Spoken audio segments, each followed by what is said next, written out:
Well, Malacanang is putting emphasis on the defense cooperation agreement signed, apart from Right. the creative industries and economic, of course. Pero what do you think? What can we achieve together with Indonesia? Of course, we're talking about similar threats, Right.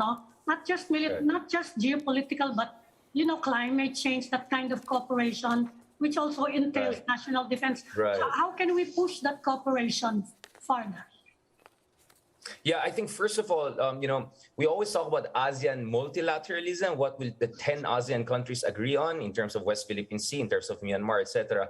But the big thing nowadays is ASEAN minilateralism, meaning cooperation among few key countries in ASEAN on special issues and real cooperation. Hindi lang yung mga, mahinang statements, etc. So I think that's where Indonesia is important to us as a de facto leader of ASEAN. Kasi pagdating sa counterterrorism, pagdating sa West Philippine Sea, pagdating sa China, maraming mga issues dyan. I think we can have mini-lateral cooperation with Indonesia in parallel to the ASEAN processes. Kasi tanggapin natin, limitado talaga makuha natin sa 10 ASEAN kung ang basis is really unanimity, not even consensus. Malamang hindi mo makuha lahat ng bansa to say yes on an issue where we want to get yes. But I think with Indonesia, if we cooperate under the aegis of ASEAN, bilateral, minilateral, we can get a lot of cooperation. By the way, for instance, meron na tayong trilateral intelligence sharing, counterterrorism, maritime patrols with both Malaysia and Indonesia in light of what happened in Marawi. And I think Indonesia could also be very helpful in terms of long-term stabilization of Mindanao as we move towards the Bangsamoro creation.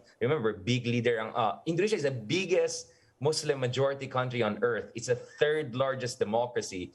And eto nga actually in the past few years, under Retno Marsudi, their foreign minister, from Palestine to Afghanistan, and then earlier under Netaragawa in Cambodia and Thailand border disputes, Indonesia has been an interlocutor and mediator, right? So why can't they help us here also in the case of Mindanao, or help us with China on the West Philippine Sea front? Kaya nga sabi ko, very undertapped, underappreciated itong relationship natin with Indonesia. And I believe it's vice versa. It can go both ways. And maybe, just to add on this thing, as you may know, Indonesia also has giant fintech companies like Gojek, right? Now, I don't know if, I'm sure some companies will not be happy domestically for me saying that, but maybe Gojek can also get into the Philippines and provide us affordable, efficient kind of services that we can get from fintech companies. Because the Gojek of Indonesia is like their Alibaba. It provides all sorts of services, right?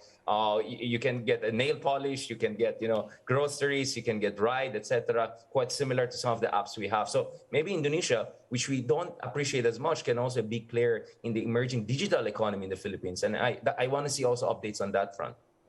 What about the Filipinos in Indonesia?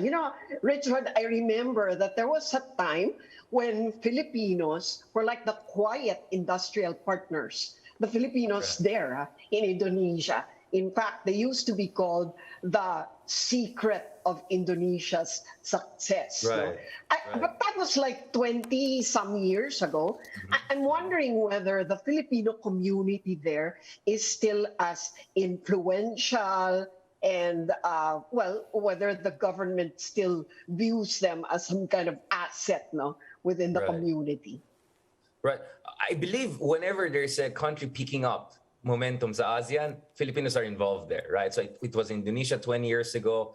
More recently, it's Cambodia and Vietnam. So if you go to those Indo-China countries, ang dami mga Pinoy doon sa international school, advising with bureaucracy. Kaya nga, parang they're always surprised, like, bakit ang gulo ng Pilipinas? Ang gagaling ng mga tao nyo, sila pa nag-advise sa atin how to move forward, right? So you're absolutely right. That has been the case all across the region. You can say 50 years ago, even Singapore and Malaysia would have benefited from the Philippines human capital. So the human capital is really there. But the other thing, Lucia, perhaps we can also talk about is we have also major conglomerates in the Philippines who are increasingly internationalizing, right? These are conglomerates who are running out of market. I mean, there's just so much you can squeeze out of 100 million people with a per capita income of barely $3,000. So Indonesia, with 270 million people, right? Or 280 million people, and per capita of even higher than the Philippines, can also provide new market opportunities. Kasi napaka-similar ang Indonesia sa atin. Mga rule of law concerns. They're the only other democracy, although of course not a perfect democracy like us. So yung rule of law situation, regulatory environment in Indonesia is very similar to the Philippines. Just imagine a Philippines giant version, right? That's Indonesia. So I think for a lot of our companies who want to expand to new markets, Indonesia is a perfect one for them. We know it usually goes the other way. Indonesians are involved here in some of the projects in the Philippines, but it can go both ways because we have world-class conglomerates also in the Philippines. I think a lot of our companies are involved in Indochina, in Vietnam. I heard some Philippine companies are involved there. But Indonesia is the big prize. It's a G20 country, $1 trillion GDP, and 100 million consumer strong consumer market. So yung middle class nila is 3 times bigger than the Philippines. So if you're a Filipino businessman, you're looking at essentially Philippines times 3, right?